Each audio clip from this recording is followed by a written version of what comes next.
నమః శివాయ నమః శివాయ ఓం నమః శివాయ. వంటి పట్టణంలో ఒకానొకప్పుడు దేవగిరి అనబడేటటువంటి పట్టణంలో సుధర్ముడు అనబడేటటువంటి గొప్ప శివభక్తుడు, త్రికాల సంధ్యావందనం అలవాటైన వాడు, నిరంతరము శివ పార్థివేశార్చనకు అలవాటు పడినటువంటి మనస్సున్నవాడు, భగవంతుని యందు మనస్సు రమించడం చేత తనకిది ఉన్నదని కానీ తనకిది లేదని కానీ ఎన్నడూ భావన చెయ్యనివాడు, తనకి ఒకటి లేకపోవడం కూడా ఈశ్వరానుగ్రహమే అని అనుకోగలిగినటువంటి సంపన్నత కలిగిన హృదయం ఉన్నవాడు. ఇది చాలా కష్టం అండి. ఈశ్వరుడు ఒక్కొక్కరికి ఒకటి ఇవ్వడు. లోకం ఏమంటుందంటే వాళ్ళకి ఇది లేదంటుంది. కానీ వాళ్ళంటారు ఈశ్వరుడు మమ్మల్ని ఉద్ధరించడానికి మాకు అది ఇచ్చి ఉండకపోవచ్చు అంటారు. అది వాళ్ళ భక్తి నీకేం తెలుసు వాళ్ళనలా అని నువ్వు పాపం మూట కట్టుకుంటున్నావు. కాబట్టి ఇప్పుడు అటువంటి భక్తుడు ఒకడున్నాడు. ఆయనకి సుదేహ అని ఒక భార్య ఉన్నది. ఆమె మహాసౌశీల్యవతి, భర్తని నిరంతరము ధర్మమునందు అనువర్తించేటటువంటి స్వభావము కలిగినటువంటి తల్లి. చాలా కాలం ఇలా ఉంటుండగా వీళ్ళిద్దరికీ బిడ్డలు కలగలేదు. బిడ్డలు కలగకపోతే ఈ భార్య వెళ్ళి భర్త దగ్గర బాధపడింది. ఏమండి, మన తర్వాత వంశం నిలబడడానికి, పూజామందిరంలో పూజ చేయడానికి ఇంట్లో వండిన పదార్థం ప్రేమతో అమ్మా అని పిలిచి తినడానికి బిడ్డలు లేరు. ఈ తల్లితనం లేకపోవడం నాకు చాలా బాధగా ఉంది. అందుచేత మనకి బిడ్డలు లేనటువంటి ఈ లోటు ఎలా పూడుతుంది అని భర్త దగ్గర ఏడ్చింది. ఆయన ఏమనాలండి, నిజమే, ఈ లోటు ఎలా పూడుతుంది, మనకి బిడ్డలు కలగట్లేదు అనాలి. కానీ ఆయన ఎంత గొప్ప మాట అన్నాడో తెలుసా అండి భార్యతో? ధీరుడుగాన, ధీరత్వం అంటే జ్ఞానమునందు రమించేటటువంటి స్వభావం, అటువంటి బుద్ధి ఉన్నవాడు కాబట్టి ధీరుడుగాన తత్పతి మదింగనకెట్టి విచారమున్ మహోదారతతో ఇటుల్నడు తన్విరో వందురనేల ఇట్టు లెవ్వారికి నెవ్వారౌదురిలా బంధువులెవ్వరు తల్లిదండ్రులెవ్వారలు పుత్రులెవ్వరిక స్వార్థపరంబు జగంబు సర్వమున్. ఏమిటే నీ వెర్రి, ఎవరికి తల్లిదండ్రులు, ఎవరెవరికి బిడ్డలు, ఎవరి స్వార్థం వాళ్ళది. కలిసినవి విడిపోతుంటాయి. పట్టు విడిపోయి ఈ లోకమునకు ఉన్నటువంటి స్వభావం ఇలా పట్టుకుంటుంది, అలా విడిపోతుంది. విడిపోయిన వస్తువుని పట్టుకున్నాను నువ్వు లేకపోతే నేను ఉండలేనన్నవాడు 11 రోజుల్లో మర్చిపోతున్నాడు. మరిచిపోయేవాడు సంతోషంగా తిరిగేస్తున్నాడు. వాడికి మళ్ళీ నువ్వు లేకపోతే నేను ఉండగలనా అని చెప్పిన వాడెవడున్నాడో వాడు సంవత్సరం తర్వాత ఎవరు లేకపోతే ఉండలేనన్నాడో వాళ్ళ తిథిని గుర్తు చేయడానికి ఇంటి పురోహితుడు వచ్చి గుర్తు చేస్తే తప్ప తద్దినం పెట్టని వాడయి ఉన్నాడు. అంతటి కృతజ్ఞమే ఈ లోకం. అటువంటి బిడ్డల కోసం, దేనికోసం నీకు ఈ అలజడి? నువ్వు ఈ సంబంధాన్ని ఈశ్వరుడు ఎందుకు పెట్టు, నువ్వు తరిస్తావు, నేను తరిస్తాను, అవన్నీ ప్రతిబంధకాలు తరించడానికి, ఏమో తొందరగా మనల్ని లాగేయడానికి, ఏ అడ్డు లేకుండా చేసేయడానికి, తొందరగా తన వైపు ఈడ్చి పారేయడానికి ఈశ్వరుడు అసలు సంతానం లేకుండా చేశాడేమో. లేవంటావెందుకు? ఏది మనకివ్వడానికి అది లేకుండా చేశాడో ఈశ్వరుడు యందు మనస్సు పెట్టన్నాడు. అంటే పాపం ఆవిడ సర్దుకుంది మనస్సు. కానీ లోకం అనేటటువంటి ఒక వస్తువు ఉంది కదండి, దీనికి అనవలసిన మాట అనరాని మాట అన్నది తెలియదు. ఇతరుల్ని బాధించి బతకడం కలియుగంలో లక్షణం. ఎందుకని చిత్తవృత్తులు రాక్షసులై ఉన్నాయి. ఇంత మాట అనడమా, ఆ మాట ఎంత ప్రమాదానికి ఎడుతుంది, ఎంత బాధపడతారని ఆలోచించకుండా మాట్లాడతారు. కాబట్టి ఈవిడ ఒకసారి పొరిగింటికి వెళ్ళి ఏదో పేరంటం జరుగుతున్నప్పుడు ఏదో వాదులాట వచ్చింది స్త్రీల మధ్య.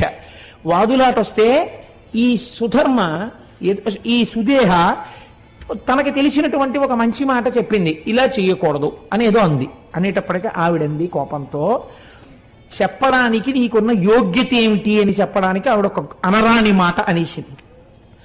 దుడ్డు కలుగొనేమో గొడ్డుదానవు నీవు, తినుటకెవ్వరేని దిక్కులేరు, బిడ్డలున్న దాన్న పేర్మినాకెనయవుదే తల్ల క్రిందులగుచు తపసుకొనిగా.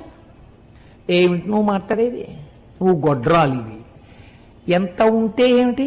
దుడ్డు కలుగునేమో, నీకు డబ్బు ఉందేమో, మీ తర్వాత తినడానికి ఎవడున్నాడు? రాజులు పట్టుకెడతారా సొమ్ము? మాకు అలా కాదు. మా తర్వాత తినడానికి పిల్లలున్నారు, మేము వండితే అమ్మా అని తినడానికి పిల్లలున్నారు. మా ఐశ్వర్యం నీకెక్కడొస్తుంది? ఇక నీకు పిల్లలు పుట్టరు. నువ్వు తలకిందులుగా తపస్సు చేసినా ఇక నీకు అమ్మా అన్న మాట లేదండి. నిజంగా అది ఒకళ్ళు అనక్కర్లేదండి. అలా అనిపించుకోలేకపోయిన వాళ్ళు ఎంత బాధపడుతుంటారో. నాకు ఈ పద్యం చెప్పడానికి ఇవ్వాలి, నేను ఇక్కడికొచ్చి కూడా పుస్తకం తిప్పా, దీన్ని ఆపి చెప్పడం ఏమైనా కుదురుతుందా అని. అలా కుదరదు అని నిర్ధారించుకున్న తర్వాత మాత్రమే నేను ఈ మాట చెప్పవలసి వచ్చింది. ఇలాంటి పద్యాన్ని కథాంతర్గతంగానైనా చెప్పినందుకు సిగ్గుతో తలంచుకుంటున్నాను. ఎందుచేతనంటే అది ఒక స్త్రీ మనస్సుని ఎంత బాధ పెడుతుందో నాకు తెలుసు. ఆ మాట అనరాదు. ఆ మాట అంది, పాప ఆవిడ చాలా బాధపడింది. చాలా పద్యానికి అంతకన్నా వ్యాఖ్యానం అనవసరం. కాబట్టి ఇప్పుడు ఎవరికి చెప్పుకుంటుంది? భర్తకి వెళ్ళి చెప్పింది, నాకు బిడ్డలు పుట్టరా, నాకు అమ్మా అన్న మాట లేదా అని అడిగింది. అడిగితే ఆయన అన్నాడు, నువ్వు బిడ్డలు పుట్టరా అని నేను ఎంత చెప్పినా నీ మనస్సు ఈశ్వరుడు ఎందుకు చేర్చుకోలేకపోతున్నావు? మళ్ళీ మళ్ళీ అటువైపుకి ఎందుకు పెడతావు? ఎందుకు ఆ దుఃఖం? దానివల్ల ఏమిటి కలుస్తుంది నీకు? నీకు బిడ్డలు కలుగుతారో కలగరో, నేను దోషము నీదో లేకపోతే దోషము నాదో, ఒకవేళ ఈశ్వరుడు బిడ్డలు నీ దోషము వలనే కలగకుండా ఉంటున్నారో తేల్చడానికి ఒక పరీక్ష పెడతాను, ఈశ్వరుణ్ణి అడుగుతాను, ఇది భక్తి అంటే అని ఆవిడికి చెప్పకుండా ఆయన ఒక పరీక్ష పెట్టాడు. 2 పూలదండలు తెచ్చి భగవంతుడి యొక్క పాదముల దగ్గర పెట్టాడు. 2 విరుల దండలు శివుని దండల నుంచి తీయు కోమలాంగి పడతి, ఒకటి తీయుమనిన ఇష్టకుసుమము బాసి ఈవలి పుష్పంబుగొనిన పెదవి విరిచే కోవిదుండు. 2 పువ్వులు పెట్టేని శివుడికి ఒక విజ్ఞాపన చేశాడు. ఒకవేళ నా యందు బిడ్డలు పుట్టడానికి దోషముండి ఉంటే, లేదా అంటే మా దంపతుల యందు సంతానము కలగక మా ఇద్దరికి అమ్మా అని ఆవిడ, నాన్న అని నేను అనిపించుకోవడం సాధ్యం కాకపోతే ఈ దండ ముట్టుకుంటుంది. ఒకవేళ మాకు అలా అనిపించుకునే అదృష్టం రాసి పెట్టి ఉంటే ఈవిడ ఆ దండ ముట్టుకుంటుంది అని, ఇది ఈశ్వర నీ సంకల్పాన్ని చెప్పేయాలి. మాకు సంతానాన్ని ఇద్దామనుకుంటున్నావో అనగా మా ఇద్దరికీ కలిపి ఇవ్వాలనుకుంటున్నావో చెప్పేయి అని 2 దండలు పట్టి, నువ్వు ఇక నన్ను ఎన్నడో నాకు బిడ్డలు కలగరా అని అనరాదు, ఇది ఈశ్వర శాసనం, ముట్టుకో అన్నాడు. ఆయన ఏ దండ ముట్టుకుంటే పిల్లలు పుడతారని సంకల్పం చేశాడో అది విడిచిపెట్టి 2వ దండన ఆవిడ తీసింది. ఆయన అన్నాడు, పెదవి విరిచే కోవిదుండు, కాబట్టి మన ఇద్దరికీ సంతానం కలగరు, ఇంకా నువ్వు ఈ ప్రశ్నను వెయ్యవద్దు, నువ్వు చక్కగా సంతోషంగా ఈశ్వరుడు యందు మనస్సు పెట్టుకో అంటే ఆవిడంది, అలా వీల్లేదు, నాకు కొడుకు పుట్టకపోయినా నాకు బాధ లేదు, నేను అమ్మా అని పిలిపించుకోవడానికి మీరు ఇంకో పెళ్లి చేసుకోండి, ఆమె వలన సంతానం కలుగుతారు కదా, కలిగినప్పుడు నన్ను అమ్మా అని పిలిస్తే నాకు చాలు, కాబట్టి మీరు పెళ్లి చేసుకోండి అంటే ఆయన అన్నాడు, ఇది చెప్పినంత తేలిక కాదు, ఇది ఒకనాడు నీ యందు పినుభూతమై కూర్చుంటుంది. ఏమవుతుందో తెలుసా? అనవిని ఇప్పుడు ఇట్టులే నీవనెదవు వేరోర్తి పెండ్లి ఆడిన సవతింగని పోరుసేతువెంతయు అనుమానము లేదు పెండ్లి ఆడను మరలన్. నాకు సంతానం అక్కర్లేదే, ఈశ్వరుడు ఉన్నాడు చాలు.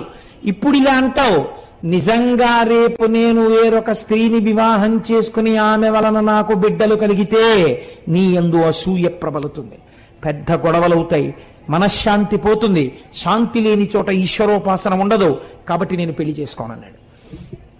ఆవిడ చచ్చిపోతానన్నంత హఠం చేసేసింది, నువ్వు చేసుకుని తీరవలసిందే. ఆవిడ మాట కాదనలేక ఆవిడ చెల్లెల్ని వివాహం చేసుకున్నాడు. ఆ చెల్లెల్ని వివాహం చేసుకున్నాడు, ఆమె పేరు గుష్మ అనబడేటటువంటి స్త్రీని వివాహం చేసుకున్నాడు. సంతోషంగా కాలం గడుస్తోంది. ఆవిడకి ఒక లక్షణం ఉంది, ఏది ఇంట్లో జరిగినా ముందు అక్కగారికే చెప్పేది. భర్త కూడా పెద్ద భార్యని గౌరవించి మసలుతున్నాడు. ఆవిడ ప్రతిరోజు కూడా 101 పార్థివలింగములకు అర్చన చేసేది. అర్చన చేసి పూజ అయిపోయిన తర్వాత 101 శివలింగాల్ని తీసి ఒక సరోవరంలో కలుపుతూ ఉండేది ఆవిడ. అదొక నుయ్యని మీరు అనుకున్నా పెద్ద దోషం ఏం లేదు, ఒక విశాలమైన సరోవరం కలుపుతూ ఉండేది. ఇలా ఆవిడ 3 సంవత్సరములు 101 శివలింగాల్ని ఆరాధన చేసింది. ఇప్పుడు ఆవిడ చేసిన శివ పూజ వలన ఆయనకి కూడా నాన్న అని పిలిపించుకునే అదృష్టం వచ్చి ఒక చిత్రం జరిగింది. అంటే 101 శివలింగాల్ని 30 రోజులు పూజ చేస్తే 30 రోజులు పూజ చేయడానికి ఒక స్త్రీకి అధికారం ఉండదు కాబట్టి కొద్ది రోజులు తగ్గుతాయి. తగ్గితే ఓ దగ్గరగా ఓ 3000 దగ్గరలో అవుతాయి. 3 ఏళ్లు పూజ చేస్తే ఇంటూ 36, మామూలుగా అయితే 1,09,080 శివలింగాల్ని పూజ చేయాలి. అంటే దగ్గరగా 1,00,000 పూర్తయ్యాయి. పూర్తవగానే ఆవిడ గర్భాన్ని ధరించింది. అంటే అంత పాపం ఇంత అర్చనతో పూర్తయింది, విరిగిపోయింది. ఇప్పుడు ఆవిడ 3 సంవత్సరముల తర్వాత గర్భం ధరించి పండులాంటి మగపిల్లాన్ని కంది. ఇంట్లో అందరూ సంతోషంగా ఉంటున్నారు. ఆ పిల్లవాడితో అమ్మ అని పిలిపించారు సుదేహని. ఆవిడ కూడా చాలా సంతోషంగా ఉంటుంది. ఆ పిల్లవాడు పెద్దవాడు అవుతున్నాడు, ఈయన కొడుకు కూడా పుట్టేశాడని ఇంకా భగవంతుడి యందు మనస్సు పెట్టేసుకున్నాడు. నాకు బిడ్డనిచ్చిన వాడెవడో వాణ్ణి, ఆ బిడ్డన్ని కూడా రక్షిస్తాడు.